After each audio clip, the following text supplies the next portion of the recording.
Praise God. Ayan. Pwede bang lahat ng mga gising at talaga nagpulis sa mga pwede bang bigyan natin ng the best?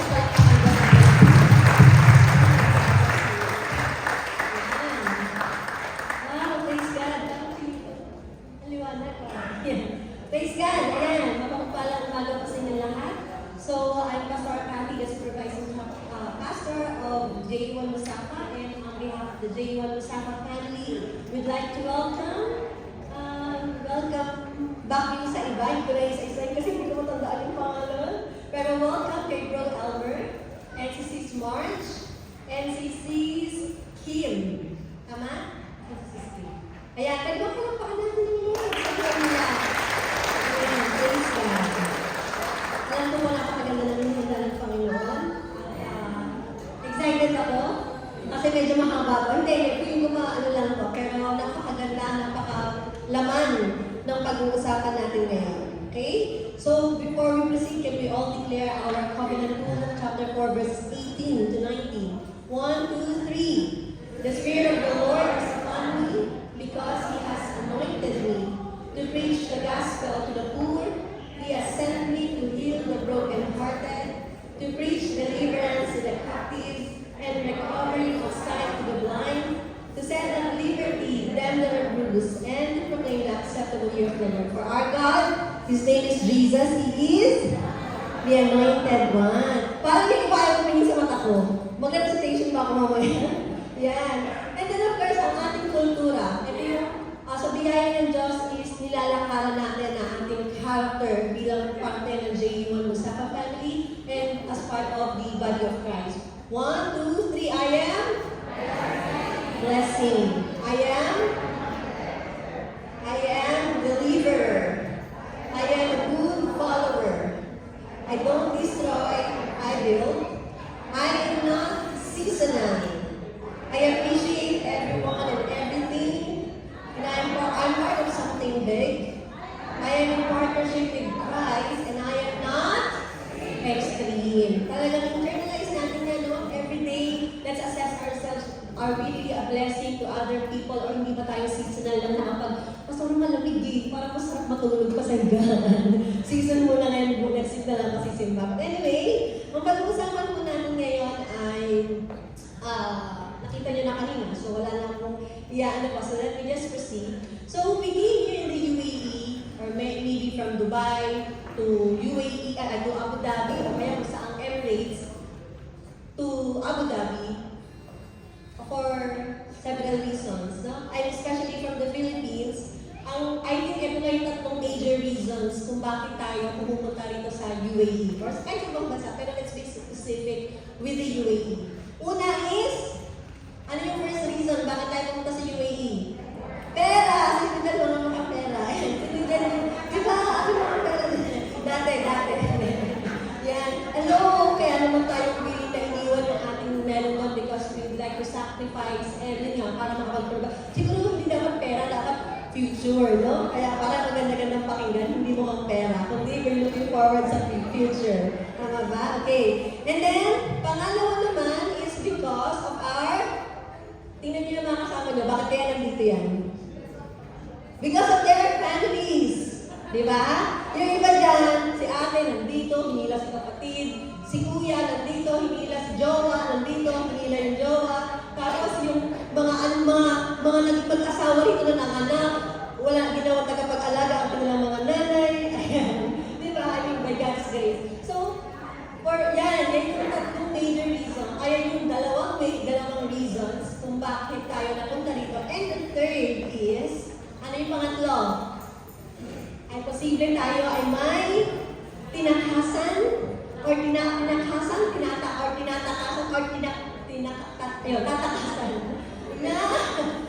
na tao, pangyayari, o kaya sitwasyon. Sa Tagalog yun, di ba? Present, future, present, past.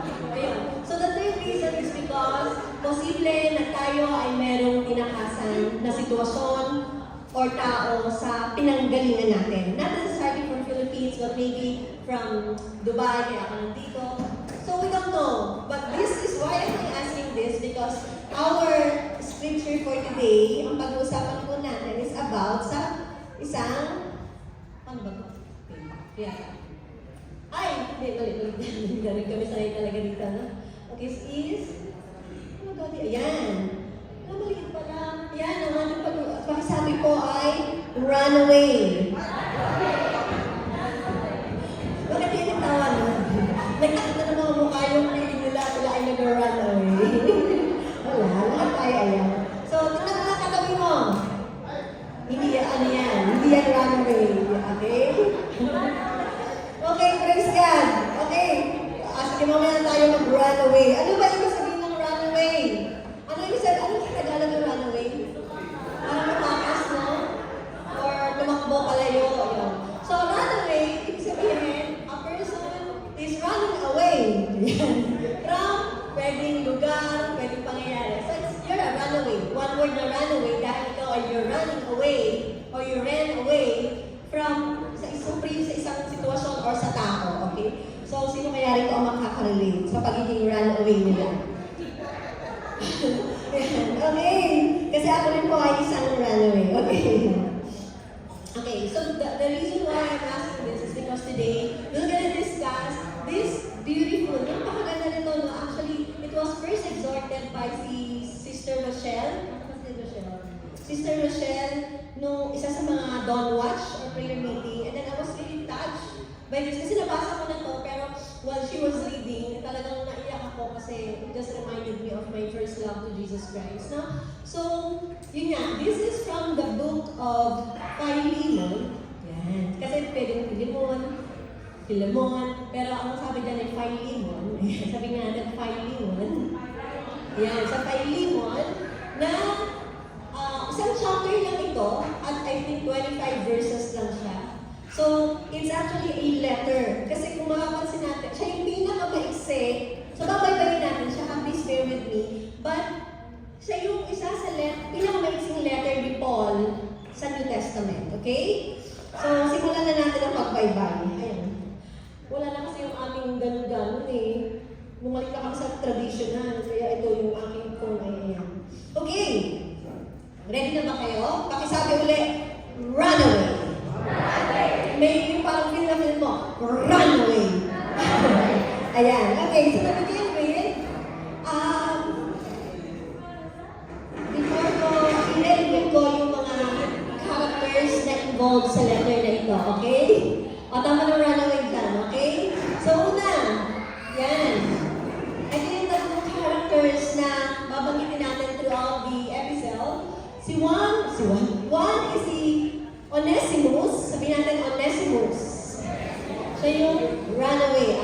We run away. Ayan. And then, pangalawa is si Philemon, siya yung master ni Onesimus.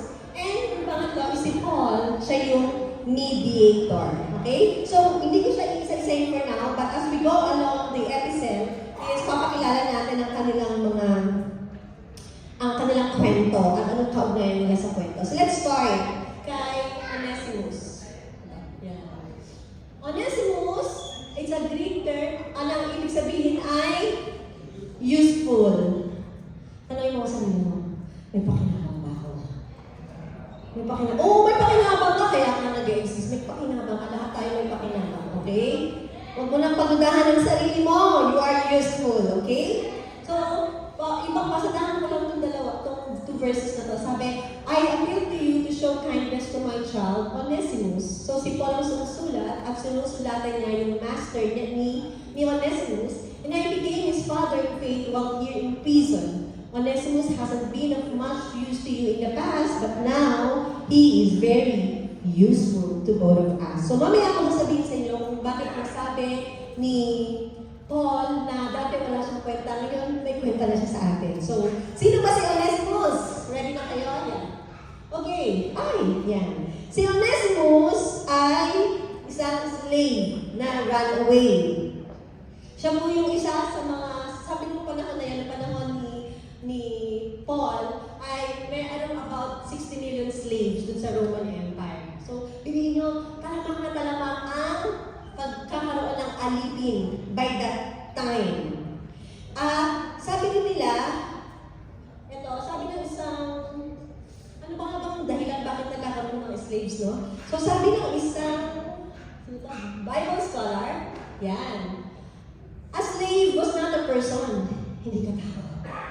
Diba? Hindi lang tao ang slave. He was a living tool. Kapag gamit, chisel, property. Ganun ang turing sa mga slave. Hindi ka tao, ikaw ay bagay. Diba? A master had absolute power over slaves. So lahat ng gusto gawin ng slave ay ng master sa kanyang slave, wala kang reklamo. Kung hindi kanya pakainin, kung hindi kanya swelduhan, or whatsoever, o kahit lahat kung ayaw ka ng pakasal, o kahit ano, basta sinabi niya na kahit bugbugin ka niya, whatsoever, dahil ikaw ay bagay at hindi ka tao, ay merong karapatan ang amo na gawin ang lahat sa slave. So ano ba yung mga sources ng slave? Sabi daw noon, ay una siguro yung kapag alam yung mga mga battles, di ba kapag nakakakuha sila ng mga tao, yun, ginagawa nilang slave. And then yung iba naman, of course, anak ng slave, kaya naging slave na rin sila. At yung iba, nagpapalitan sila doon ng slave o nagbibigay ng slave doon sa border. O kaya naman yung iba, pinapabayad ng utang. Yan. So, yan po yung mga, and definitely, sila yung talagang wala silang parang buhay nila ay, yun nga, wala silang buhay kasi sila ay isang bagay lamang sa paningin ng kanilang master. Mamaya ako sasabihin, bakit ko ikinukwento itong mga bagay na to, no? Okay, ayun, ito na pala. Yung pag ikaw ay slave, tapos ikaw daw ay tumakas or run away, he can brand them upon the forehead if they are thieves or runaways. Or if in the end they prove irreclaimable, he can crucify them. Ano ibig sabihin ito? Kapag halimbawa, may isang tumakas na slave sa'yo, pag ikaw ay nahuli, pag nahuli ka, ay lalagyan ka rito ng F. Ano yung fugitive? Ibig sabihin, ikaw ay tatak. Ano yung tumakas? Basta yun, tatak fugitive ka. So, parang siyang lifetime na nakahihiyan mo na. Okay? But come to think of it, dahil sa sobrang hirap ng buhay ng isang slave, noong panahon na yon, or even maybe sa ibang lugar, ganun pa rin, para sa kanila, which is kasama dito, si Onesimus, imagine mo ha, wala kang pag-asa, wala kang karapatan, wala kang sinabi, hindi ka tao, bagay ka. Kaya, ang gospel of Christ for them is something unbelievable and something that they would pursue. Kasi alam nila na yung nababalita na ang gospel of Christ, there is love, na doon ay pantay-pantay, na doon ay, so kita mo, yung naging pag-asa ng mga slaves na through the gospel of Christ, magkakaroon ako ng bagong identity. Diba? Kaya gano'n na lang, itong si Onesimus ay, gano'n na si Onesimus na tumakas kasi siya from sa kanyang master, si Philemon. And according sa, wala naman talaga nakalagay kung bakit siya kung ano yung naging kaso niya. But mayroon siyang offense na nagawa kay Philemon. Ang ginawa niya is, sabi ng mga Bible scholar, is nagnakaw siya or nag-steal siya. Or posible rin daw na pinagkatiwalaan siya ng pera and then hindi niya binalik. So in short, nagkaroon ng pagkakataon si Onesimus na takasan ng mundo o yung sitwasyon na meron siya. Kaya ang ginawa niya, siguro may tatangay-tangay na money, pumunta siya sa Rome. Pumunta siya sa Rome at doon nga nagkakilala si Paul at saka si Onesimus. So nagigets niya na. So yun ang kanilang kwento. So talagang lahat ng slave, papakarapin nilang makatakas, makaalis sa sitwasyon na meron sila. And the good news or the gospel is really a beautiful good news for them kasi they will be freed from their, not because na hindi na sila magiging slave, but the fact that they will be treated equal in the family of God. Okay? So ito na. Paano nga ba nakarating ang, actually wala nang binanggit sa Bible, pero based on the analysis of the scholars, paano nga ba nakarating yung letter na ito? Kasi ganito yung setting nito. Sabi nila, si Epaphras daw, siya ay isa sa mga evangelist, isa sa mga nashare ni Paul, na alam niyo si Paul, kasi di ba very kilala siya, Apostle Paul, siya yung talagang naghayag ng good news ng gospel sa mga non-Jews. So, nung nakulong si Paul, di ba parang sobrang happy pa si Paul, tinake advantage siya yung pagkakakulong niya para mas ma-spread yung gospel. So, nung nakakulong siya, maraming bumilisita sa kanya, at maraming, kasi nga, house arrest lang siya eh. Yung nakakapag-ikot-ikot pa rin siya. So, ganun yung pabor kasi nga Roman din si Paul. Hanggang sa sabi ng mga scholars, is most likely, di nagkakilala na nga itong si Onesimus at saka si Paul. And then itong si Epaphras ay bumisita kay Paul. Nung nakita niya si Paul, ay nung pagbisita niya kay Paul, siguro nakikwento itong si Onesimus or nabanggit or nakita, sabi, parang kilala ko yan. Parang kilala ko yan kasi si ano po ay taga-Colossae. So parang kasi si Philemon ay taga-Colossae. So nung posible na nung nakikita niya si Onesimus ay naaalala niya na ito ay slave. Yun ay slave ni Philemon. Tumakas yan eh. So ngayon, syempre si Paul kasi is a Roman. Alam niya na bawal kang magtago, mag-harbor ng isang ng runaway, ng isang slave na tumakas. So, kaya ngayon, he decided na sumulat ng letter kay Paul. Kay Philemon. Okay na. So, ito na yung kwento. Imagine ninyo, magsisimula na tayo. Ito yung letter. Dala-dala siya ni Onesimus at babalik siya ngayon kay Philemon. Okay? Yan yung kwento. Yan ang isipin yung setting. So, let's move forward. Ito na. Simulan na ito. Nagets nyo yung kwento? Okay. Yan. Okay, ito na. Yan. So, simulan natin yung love letter ni Paul kay Philemon. So, sabi dito sa verse 1, 2, and 3, this letter is from Paul, a prisoner for preaching the good news about Christ Jesus, and from our brother Timothy. I'm writing to Philemon, our beloved co-worker. So, makapansin niyo rito, na pagtingin niyo yung ibang epistles ni Paul, lagi niya sinasabi, the Apostle of Jesus Christ. This letter is from Paul, the Apostle of Jesus Christ, from Paul, Apostle of Jesus Christ. But this time around, ang ginamit niya is a prisoner for preaching the good news about Christ Jesus. So, kasi, ini-establish niya rito yung relasyon na meron sila as part of the Christian family. And at sinabi niya, and then from brother Timothy. Si Timothy, alam niyo na pag sinabing Timothy, laging sanggang ticket ni Paul. So kung sino yung laging kasama mo, habang ikaw naglilingkod sa Panginoon, yan lang yung Timothy. Okay? So I'm writing to Philemon, our beloved co-worker, who is the master ni Onesimus. And to our sister Apphia, and to our fellow soldier Archippus, and to the church that meets in your house. So, ang sister na si Apphia, most likely ito yung asawa niya. Alam niyo, pag gumawa ka yung sulat si Glenn, si Brother Glenn, mahilig gumawa ng sulat yan eh. Ako, ngayon parang hindi na masyadong gusto ang sulat. Pero di ba, pag gumagawa ka ng letter, sabi mo, Dear Lady, kumusta ka na? Ikaw, I hope everything is well with you. Ikumusta mo rin ako sa asawa mo si Glenn at ang anak mo si Ira. Di ba usually ganun tayo gumagawa ng letter ng mga panahon ngayon, pero ngayon hindi na gusto eh, no? So parang ganyan din yung letter ni Paul, na ako si Paul, I'm writing to Philemon, and yun nga, kumusta kay Apphia, ang asawa mo, at si Archippus daw most likely is also a servant of God na anak nila. Pero again, these are just from the big Bible scholars. And to the church that meets in your house. So kung sinasabi natin na ang church ay nag-meet sa bahay ni Philemon, ano ibig sabihin nun? Mayaman siya. Well-off family siya kasi meron siyang household. May diba? Siyempre hindi naman biro ang pag-cater ng mga gawain. Okay, so dito makikita natin siya, isa siyang master.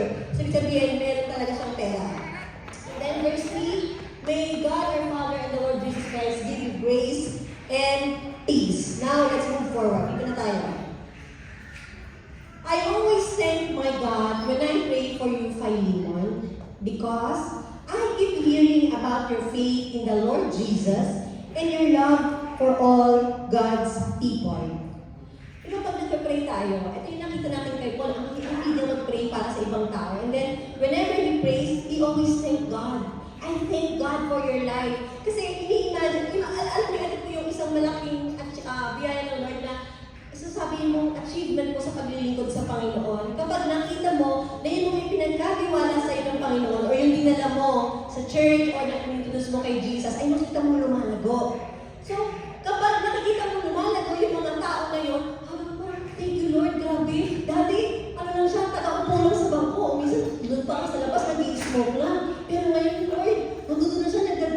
siya. Diba, thank you, Lord. Kita mo yung power of gospel to transform lives, di ba?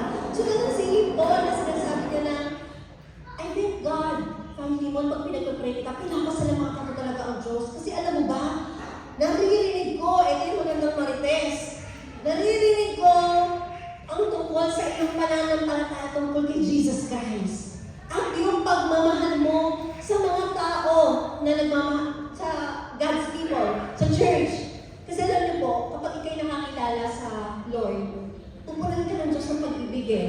And kapag napuno ka ng pag-ibig, imposible na hindi mo i-pour out yung pagmamahal sa iba. Okay? So, alam ni Paul na si Philemon ay tunay na may pananampalataya at pagkakilala sa Diyos. Kaya, hindi lang si Lord ang mahal niya. Sa aling dalawang commandments, love the Lord and love your neighbor. Love people, di ba? So, si Paul, agad yung pagkakakilala niya kay Philemon na mahal mo ang Diyos at mahal mo rin yung mga tao sa paligid mo na tumanggap kay Jesus Christ. Yan. So, we are expected as in a church, as part of the body of Christ, na mahalin natin ang isa't isa. Okay? And moving forward, sabi dito sa 6, and I am praying that you will put into action the generosity that comes from your faith as you understand and experience all the good things we have in Christ. Ano ibig sabihin ko? Pinapanalangin ka rin na ilalagay mo into action the generosity that comes from your faith. Ano ibig sabihin ito? Dahil sa kanyang pananampalataya, siguro mayaman na si Philemon, pero he's still generous. Ibig sabihin, lagi siya nagtatanim, lagi siya nagbibigay, or most likely si Paul binibigyan niya rin. Kasi di ba ganun yun na habang alam natin the principle of giving, that the more you give, the more you'll receive. Di ba? Ganun ang prinsipyo. Kaya nasabi ng, di ba, sa unang-unang kultura natin, you're a blessing. Kaya tayo binabless ng Lord, you become a blessing to others. Okay? Kaya, sabi niya, I pray that you put into action yung generosity mo na because of the faith. Dahil sa tamang pagkakilala mo sa Panginoon at pananampalataya mo, na-experience mo yun ang magagandang bagay galing sa Diyos. Okay? Di ba simula nang tayo nakakilala sa Diyos, hindi man perfecto ang buhay, pero ang dami. Di ba parang yung mga nag-testify dito, ang daming reason para magpasalamat sa Diyos. Amen? And every day nga is a gising. Every day is a blessing. Every gising is a blessing. Kaya, let's always face every day na may excitement kasi alam natin na may purpose ang Lord sa bawat araw. Okay? Okay, now, ito na. Your love, baka meron akong nakalimutan na magagandang ayan. Your love has given me much joy and comfort, my brother, for your kindness has often refreshed the heart of God's people. So yun daw pag-ibig ni Philemon ay nagbibigay sa akin. Ang siguro ng gano'n nang pag nagpapray ka, tapos pag naalala mo si kapatid, grabe si kapatid, sobrang pagmamahal niya sa mga tao, grabe yung paglilingkod niya. Alam mo yun, walang tulog, walang pahinga, may talagang para sa Lord, para sa mga kapatiran, talagang he or she still doing it for the Lord, no?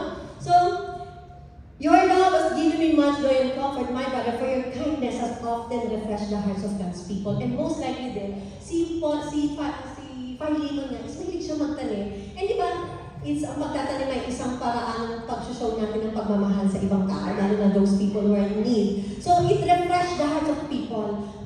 Kumbaga, pag ikaw ay binibless ng iba, you're always being reminded na grabe ang Lord, hindi ko naman kaano-ano ito. Ba't ako binibigyan ito? Hindi ko naman kaano-ano ito. Bakit ko may care sa akin? Hindi ko naman kaano-ano ito. Bakit umiiyakan ako nito? Hindi ko naman kaano-ano ito. Diba parang, because, yun nga, na yung ginagawa ni Philemon or ginagawa ng mga Kristiyano, it reflects the hearts of God's people na talagang, wow, iba pa na kapag nasa isang pamilya ka ng Diyos. Di ba kahit kayo hindi magkakapatid? Di ba hindi tayo magkakapatid talaga biologically?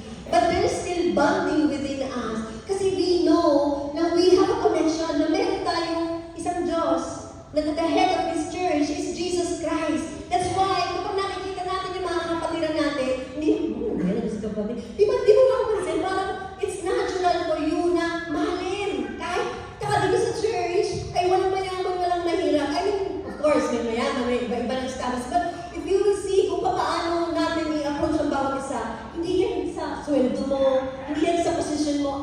We have the same God. We have the same Jesus. So, dito sa church, ay, ito yung grabe, ito talaga yung isa sa magandang benefit ng pagkakaroon ng Christ family. Nagiging isa tayo because we have the same God, di ba? Kaya alam niyo po, maraming mga tao, kaya sabi ko, maraming tao ang kailangan ng pamilya dito sa UAE.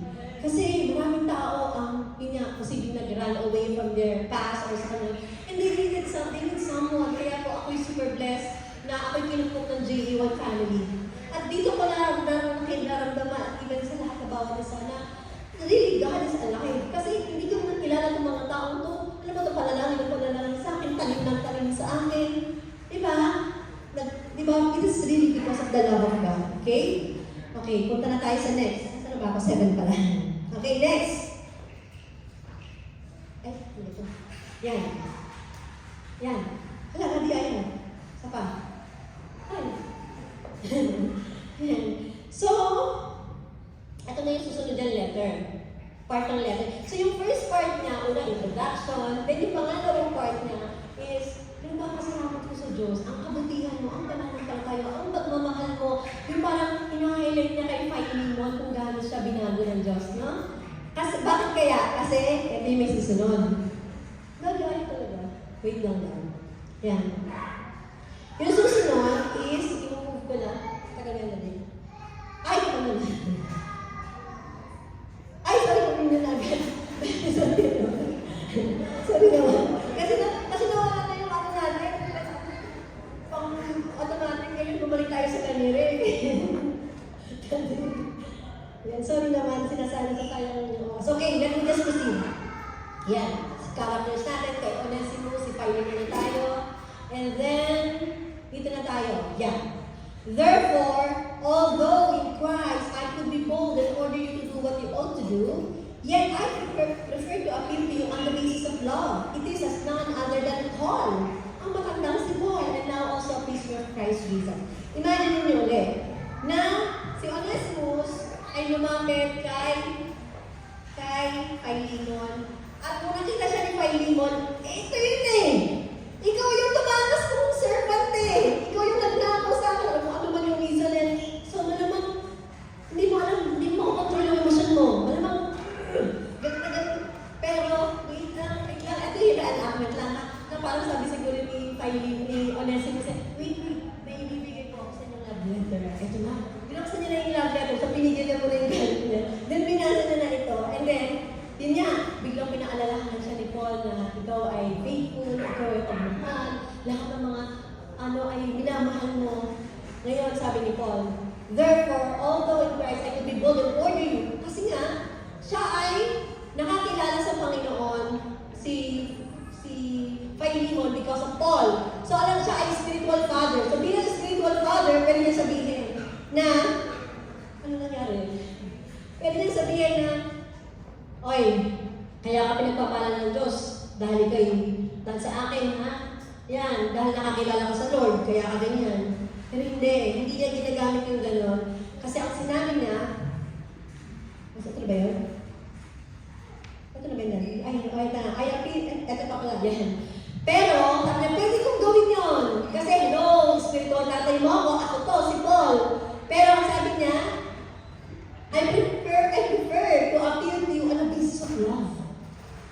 Gusto kong gawin mo to. Gusto kong i-grant mo yung aking request because of your love. Because you are willing to do it. Hindi dahil sinabihan kita, hindi dahil inuutosan kita. I'm writing to you, bilang matandang si Paul. Very close sila eh. Sumusunod ako sa ito ko, si tatay mo, matanda na. Pero I'm appealing to you. Tanggapin mo itong si Onesimus on the basis of love.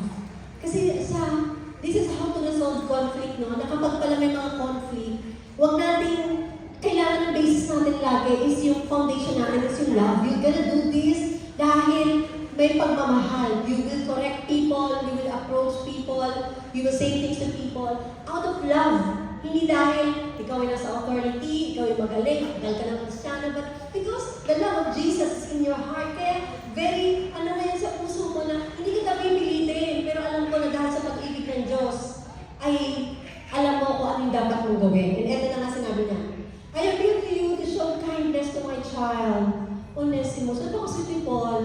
Sabi niya, Philemon, ano naman, maging mabait ka rin kay Onesimus. Alam niyo yung ginamit niya rito na, my child, this is the same terminology na ginamit niya kay Timothy. Tandaan niyo si Onesimus is slave. So medyo mababa siya. Pero sa paningin ni Paul, hindi na slave yan. Sa akin, yan ay anak ko. Lahat yan ay kapatid ko, brother in Christ. Yan ay ako yung spiritual father niya. Onesimus hasn't been much of use to you in the past, but he's very useful to both of us now. Kasi before, yun yan kaya siguro na, sabi na hindi na siya, wala na siyang pakinabang kasi malamang na tangayan siya ng pera or nawalan siya ng pera. Pero ngayon, sabi niya, he is very useful to both of us. Sa ating dalawa, very useful siya. Talagang tunay, Onesimus siya. Bakit? Kasi we have the same mission, ang ipalaganap ang gospel of Christ. Ngayon, iisa na tayo ng mission. Iisa na tayo, kasama natin si Onesimus sa mission natin na ipalaganap ang kaligtasan and the love of Jesus Christ. Kaya sobra siyang may pakinabang sa atin, sabi nga ni Paul. And, ito yung matindi. Sabi niya, I am sending him back to you, and with him comes my own heart. Sabi na, ayan, masarapan mo siya. Alam ko, posibleng magalit ka dyan, pero tingnan mo, pinapadala ko siya sa'yo, pinapaharap ko siya sa'yo, kasi he needs to feel the consequences ng kanyang pagtakas. But with him is my heart. Kung ibig sabihin, kung ano ang magiging trato mo kay Timothy, ay kay Onesimus, yun din ang magiging trato mo sa akin. Kasi saan mo siya? I mean, yung puso ko nasa kanya kasi sobrang mahalaga siya sa akin. Sobrang importante siya sa akin. Kasi alam niyo, pag nasa isang, alam niyo, ito yung napakagandang, yun nga, sabi ko, benefit ng pagkakaroon ng Kristo is nagkakaroon ka ng isang pamilya. Yung pamilya na yun, ay lahat kayo pantay-pantay, lahat kayo talagang, ang gusto nyo lang is mapurihan ng Diyos sa inyong mga buhay. Okay?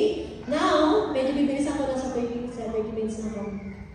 Because Christianity introduced relationship. Dahil sa Kristyanismo, because of Jesus Christ, nagkaroon ng relasyon.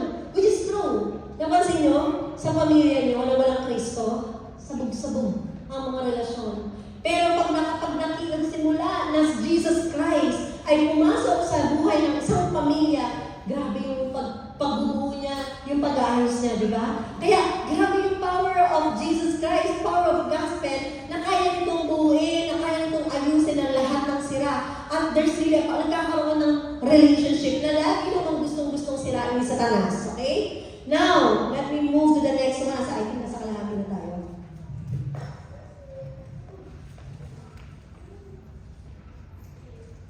Now, ito sabi nga sa Galatians chapter 3, verses 28 to 29, there is no longer Jew or Gentile, slave or free, male and female, for you are all one in Christ Jesus. Dito po sa pagiging Kristiyano natin, iisa tayo wala nga kasi dito pantay-pantay tayo. We are receiving the same love of Christ. We have the same Christ. We have the same God. We have the same promises.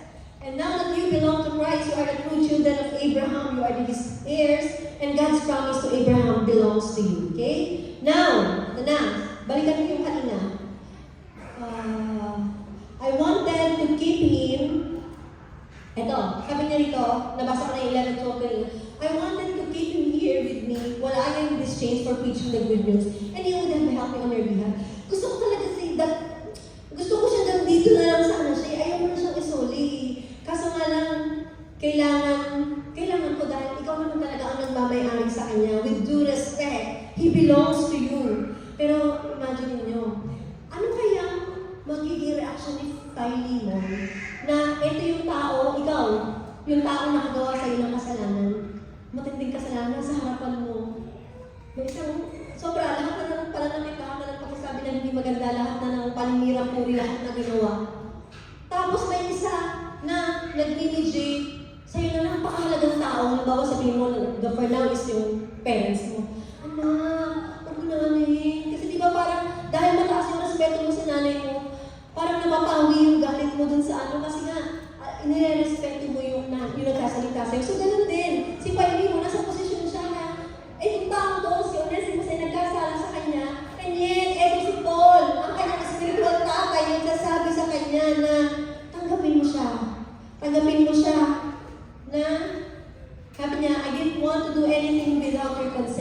Pwede namang ipilit ko eh. Ay, tagapin mo to. Bawal na tumanggi. Akong tatay mo. Mahiya ka. Ikaw ay Kristiyano. Pwede ganun eh. Pero hindi.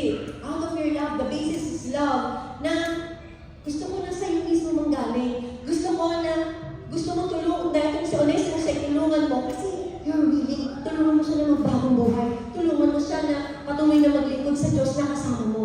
Kasi hindi dahil sinabi ko, hindi dahil minandate kita, but because you are willing. Yun ang sabi ni Paul. And it seems you lost Onesimus for a little while so that you could have him back forever. And yun, si Onesimus kasi tumakas eh. Diba? Tumakas siya, nag-run away nga siya. Pero grabe, yung pag-run away natin, no?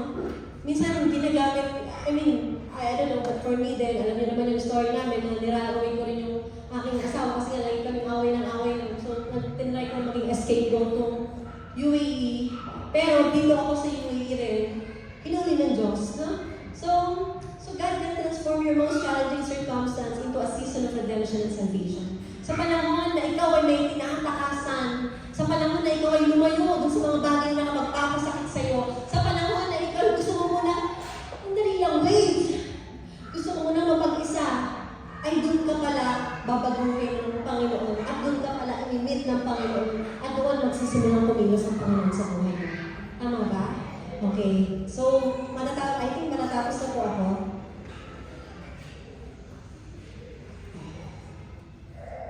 Okay. He is no longer a slave to you. He is more than a slave for his beloved brother, especially to you. Now, he will mean much more to you, both as a man and as a brother. Alam nyo, hindi si Ate Jo, kasi na may kilala kay Ate Jo. Kunti na lang. Yung mga tanda na lang. Okay, si Ate Jo, si Sister Jo, isa siya sa mga leaders ng church, ng J1 Masaka. And lagi niyang sinasabi sa akin, nung nagkaroon kami ng medyo may conflict. Sabi niya, I will call, hindi ko na kami, basta parang somebody. Sabi niya, I will call him brother. Kasi, I will call him brother. Alam ko na, sorry. Sa husband niya pala. Sabi niya, I will call him brother Moises rather than husband Moses. Sabi niya, hindi ko na-get, brother Moises daw, hindi asawa. Parang feeling ko, mas matindi yung asawa, di ba? Pero hindi pala. If you belong in the Christ family, you are now brothers and sisters. At kapag brothers and sisters ka, you are sharing the same love of Jesus Christ. So, kaya ngayon, sabi niya, kung asawa lang, naku, malamang may hanggan ng pagiging asawa mo. Di ba? Kung asawa lang, bibigay ka talaga sa kulit ng asawa mo. Pero dahil you are a brother to me, I am extending the love of Jesus Christ to you. Nag-get siya yung difference? Okay. And, if you consider me your partner, welcome him as you would welcome me. Yung partnership nila is kaya me. Isa kaya the partnership they have because of Jesus Christ. Let's move forward. Ito na, pero bigyan mo na ako water, ha? Wait.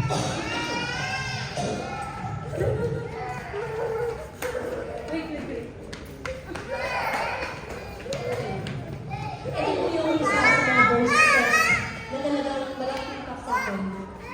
Sabi na rin sa verse 18, if he, imagine mo again yung setting, sa Onesimus, nakatapat kay Panginoon, at sabi ni Paul dun sa letter, if he has wronged you in any way or owes you anything, charge it to me. May karap ka na isang tao na nanloko sa'yo, lahat na ginawa, kasamaan ginawa sa'yo, pero sabi nitong nasa letter, kung may ginawa siya, ako nang bahala. Ako na ang singilin mo. Sa akin na, ako na ang magbabayad.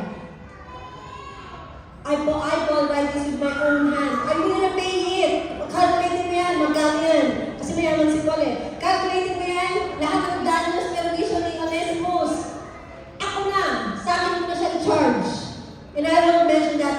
Pero, siguro si Panginoon, uy, pwede ko palang calculate kung magkano damage sa akin ito. Tapos sa pera sabi niya, pero, kahit i-calculate mo yan, kahit ako magbabayad yan, hindi ko sasabihin sa'yo na you own me, your vessel. Para sabi niya, dapat sa impyerno ka pupunta. Pero because of me sharing Jesus Christ, is nagkaroon ka na niya. But, it's just, kinili niya na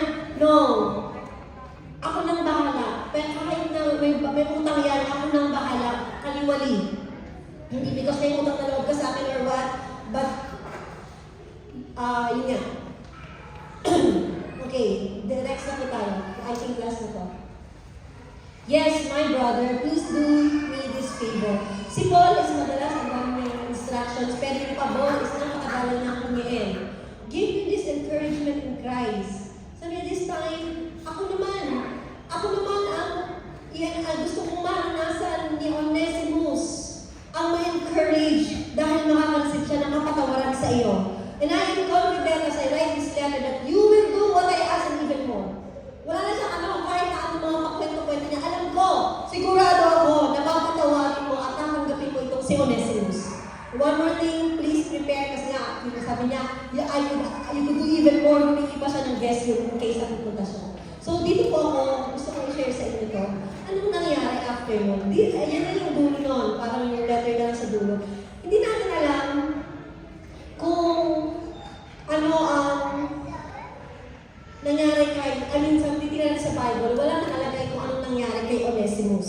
So pero, meron isang kwento, sabi rito, hindi pa siya kwento, 50 years later, after yung persecution na, kasi matindi yung persecution, di ba yung pagkawala ni Jesus Christ, pinako lahat, yung mga season na yun, 50 years later, may nangyari, documented.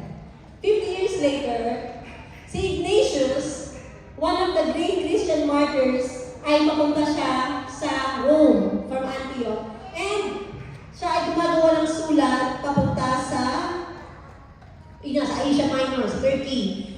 Bumaba siya, tumigil siya sa Smyrna, and rise the church at Ephesus. And in the first chapter of that letter, he has much to say about their wonderful bishop. And what is the bishop saying? It was Onesimus. So si runaway, sabi ng Bible scholar, based sa the way na i-describe yung pangalan na Onesimus, very useful, profitable, is yun din yung name ng bishop doon sa Ephesus. So dito natin nakita na most likely nga ay nagkaroon ng forgiveness na yung parang mga runaway, nakita mo yung biyaya ng Diyos. Grabe yung biyaya ng Diyos. Dahil yung isang tao na nagnakaw, yung isang tao na tumakbo sa kanyang master, tumakbo sa kung anumang mga gusto niyang takbuhan sa buhay. Minit ng habag ng Diyos. Nadunin niya dahil na siya ay talagang magtatakbo. Doon na nakilala si Paul. God orchestrated na makilala niya si Paul. At hindi lang matapos sa pagkakilala kay Jesus Christ. He became the servant of the Lord Jesus Christ. At even niya, at the end, ay naging bishop pa, si Onesimus sa Ephesus. So, nagigets nyo na we have to value each people. Hindi mo alam. Tingnan mo yung katabi mo. Runaway ba yan? Baka maging bishop yan. And then it's not actually just being the bishop, but what I am saying is, ang bawat tao na pinili ng Diyos, kahit saan ka man, kahit ano ka man, ay pinanilita siya. Sabi ko, as I said in 3:16, let me end on the next slide. We all, like sheep, have gone astray. Each one of us has turned to our own way. And the Lord has laid in Him the iniquity of us all. Lahat tayo para tayong mga sheep na pasaway, na kung saan-saan punta. Di ba lahat tayo? Sabi dito, ayun, lahat tayo ay pasaway. Gusto kong balikan to. If he has wronged you in any way, or owes you anything, charge it to me. Alam niyo po, actually, nung binabasa yan ni Sister Rochelle nung time na yun, ako'y naiyak. Alam niyo bakit? Dito ko na-realize na si Paul kasi, pag naggawa siya ng letter, lagi niya talagang boldly ina-express niya yung gospel. The gospel of Jesus Christ will transform your life, the love of Jesus Christ. Lahat talagang very bold siya. Kasi Jesus, ito yung tunay na Diyos. Pero itong letter na ito, hindi niya minention. Hindi niya minention na si Jesus Christ ay namatay para ikaw yun. But you know what? Ang ginawa ni Paul is exactly what Jesus did in the cross of Calvary. Si Paul mismo ang nag-mediate between Onesimus and kay Philemon, which is the same as nung tayo. Dapat piliin mo, nung si Jesus Christ, nung tayo na nasa Calvary siya, nasa krus siya, sabi ni Jesus Christ, Ama, kung itong mga tao ito nagkasala, di ba sabi niya,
Malamang iba-iba tayo ng sitwasyon ngayon.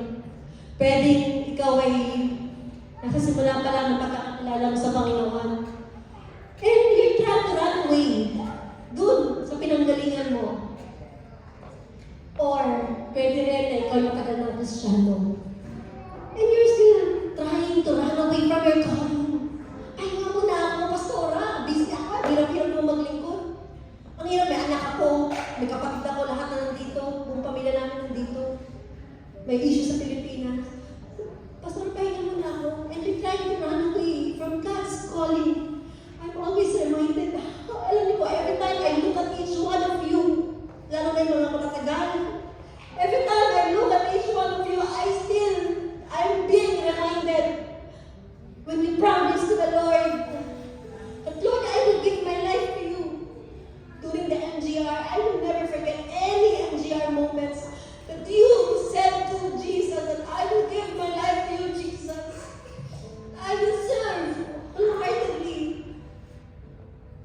But now, kapag tinitingnan ko, you still have the same passion. Even myself.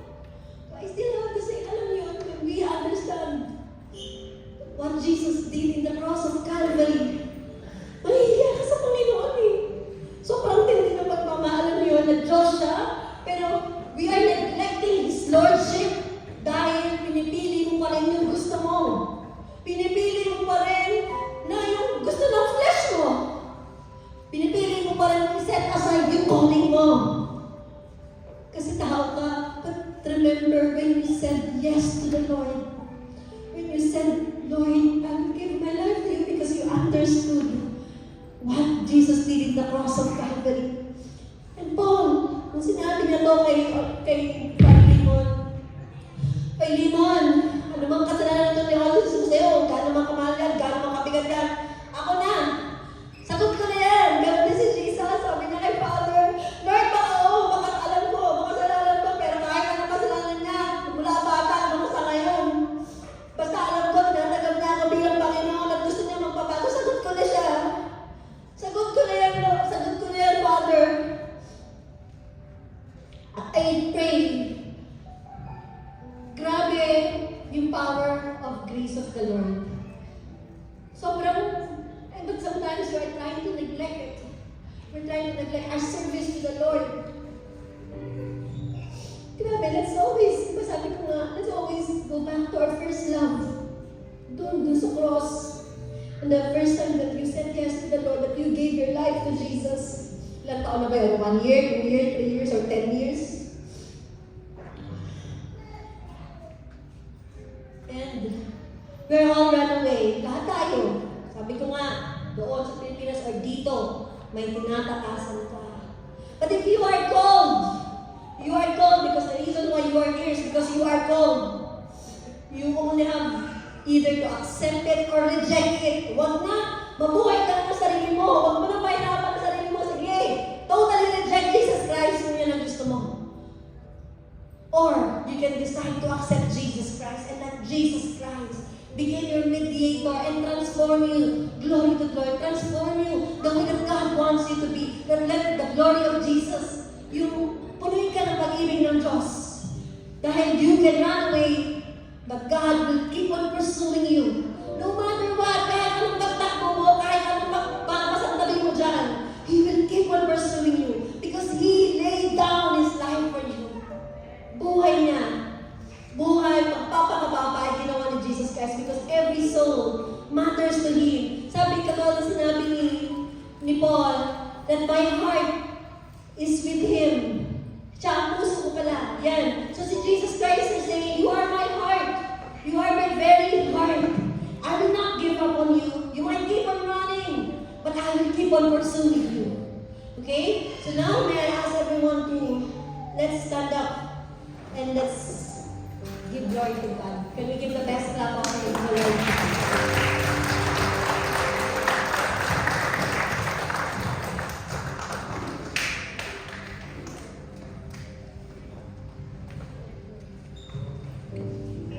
Praise God. Possibly yung iba sa inyo hindi pa nangunawaan ng cross. But I just pray that there will be time in your life seeking the Lord Jesus Christ, seeking what He really did for you. Grabe yung lalim, lawak, lapad, taas ng pag-ibig ng Diyos. And this is the very reason why we are here. Bakit tayo nagkaroon ng family na katulad nito? We are all equal by the grace of God. We are all one. We are all runaways. But now we belong to the family of Christ. So let's give worship to the Lord before I pray.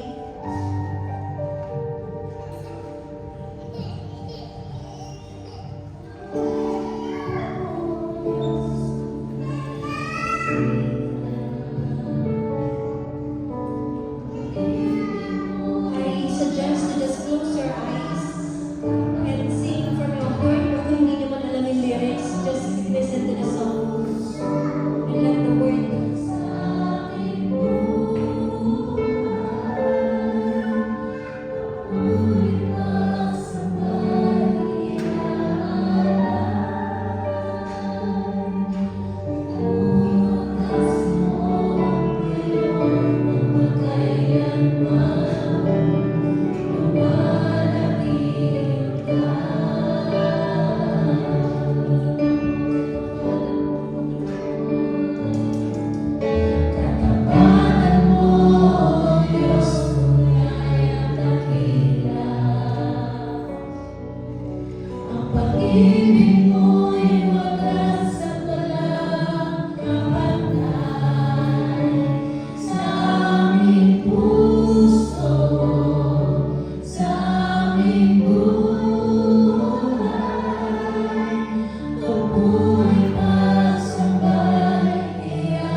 May kanya-kanya tayong kwento, may kanya-kanyang istorya, kung paano tayo tumakbo, kung paano tayo nahuli ng Panginoon.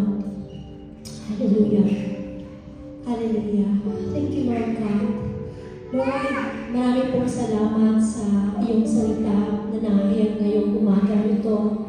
Thank you for reminding us that once we are all runaways of God.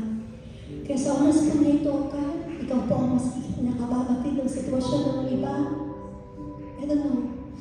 Maybe yung iba sa akin, Panginoon, katulad ng bago mo ako nahuli. I just tried to escape dun sa bagulong buhay na meron ako dati. And most of us, most likely, ganun din, Lord, dun kanya-kanyang bagay o tao na tinakbuhan. Because nakakapagod na, Lord, yung tumakbo ng tumakbo. Nakakapagod, Lord, yung hindi mo alam kung may direksyon ka bang pupuntahan. Kapag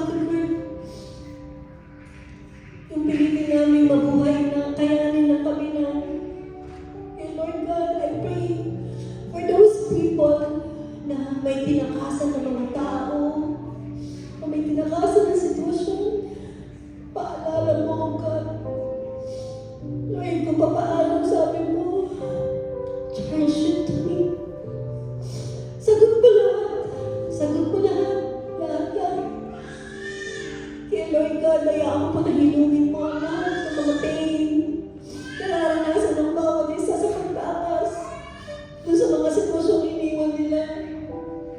Pwedeng pamilya o even sa kanilang mga dating trabaho.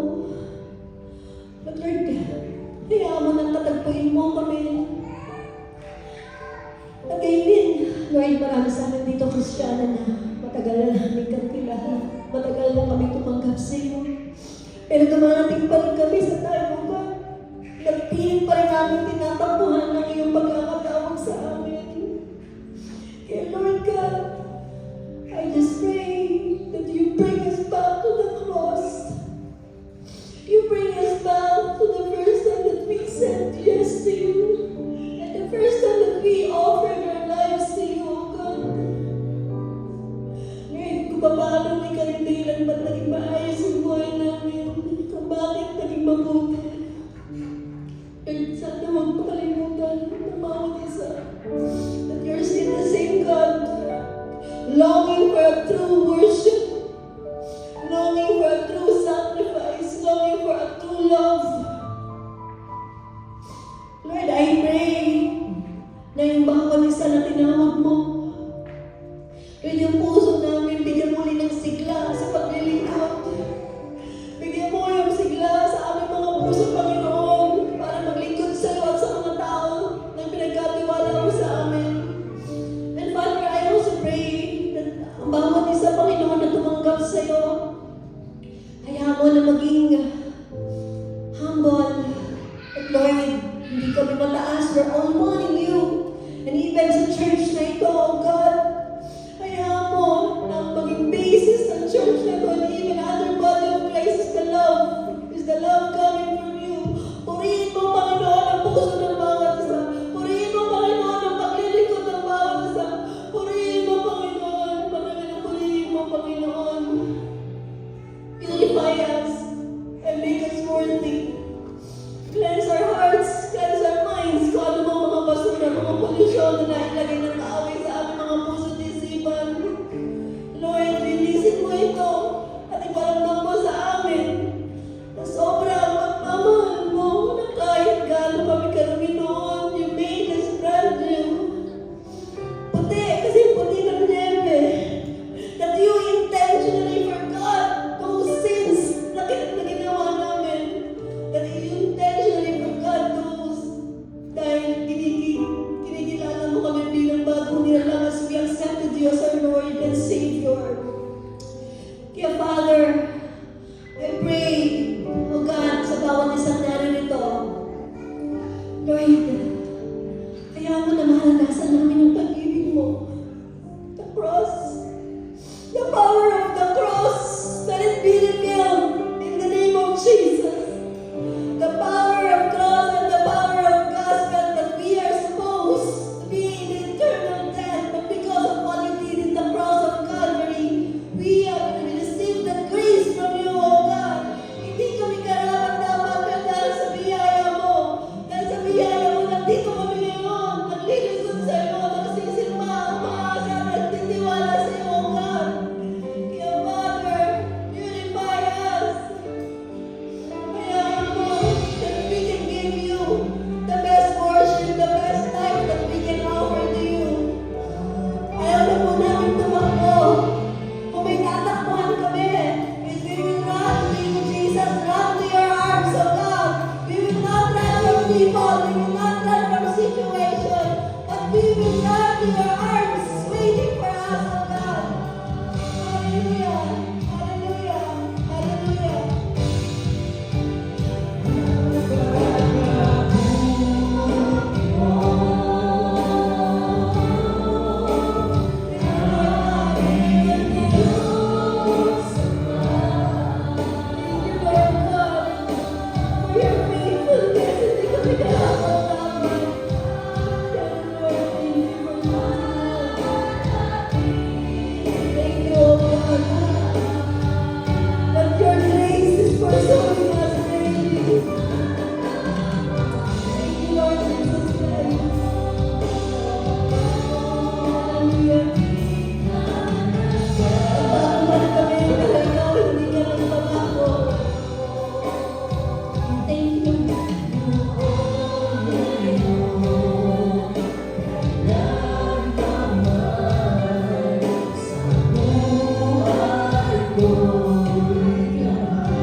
for sustaining us daily in our lives. Thank you, O God, for giving us joy in our hearts. Thank you for giving us hope. Thank you for teaching us how to love others, even those people who hurt us. Thank you for teaching us how to pray for others. Thank you, O God. Thank you, Jesus, for saving us. Salamat, Panginoon, sa pagbabago mo ng aming mga buhay. And Lord, today, we will continue to dedicate our lives to you, O God. At sa pag-dedicate namin ang aming mga buhay, Lord, is maranasan namin yung pangako mo sa buhay na ganapan kasiyasiya. Thank you, O God. At if you can hear me right now, I ask you to pray this prayer of acceptance, a prayer of recommitment to the Lord Jesus Christ. Sabi natin, Panginoong Jesus, maraming salamat sa matinding pag-ibig mo. Salamat dahil hindi ka nagbabago. Patawarin mo ako sa aking pagtakbo. Patawarin mo ako sa aking mga kasalanan. Mula pagkabata hanggang sa oras na ito. Linisin mo ang puso ko. Linisin mo ang isip ko. Muli, tinatanggap kita bilang aking Panginoon at sariling tagapagligtas. Manahan ka sa puso ko. Maghari ka sa buhay ko. At mangyari ang kalooban mo sa buhay ko at sa pamilya ko. Sa pangalan ni Jesus. Sa pangalan ni Jesus. Hallelujah.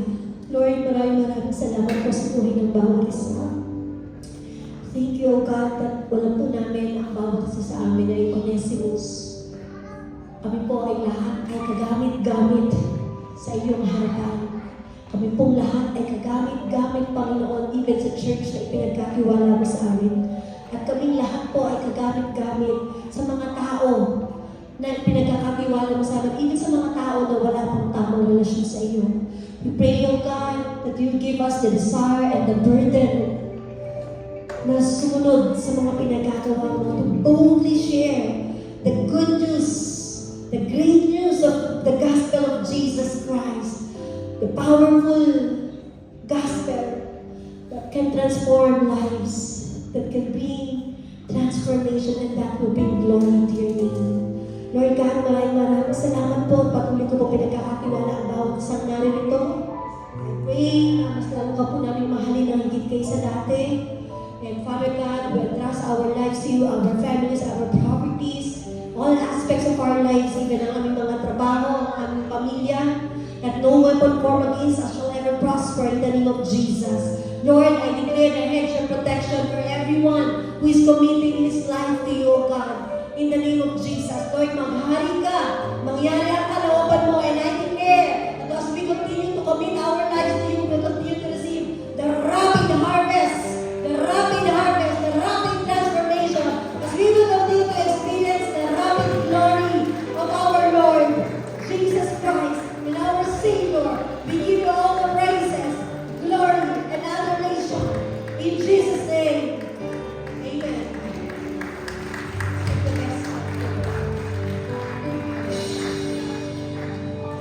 Praise God. Ayan. Sabihin mo dyan sa katabi mo, you are useful.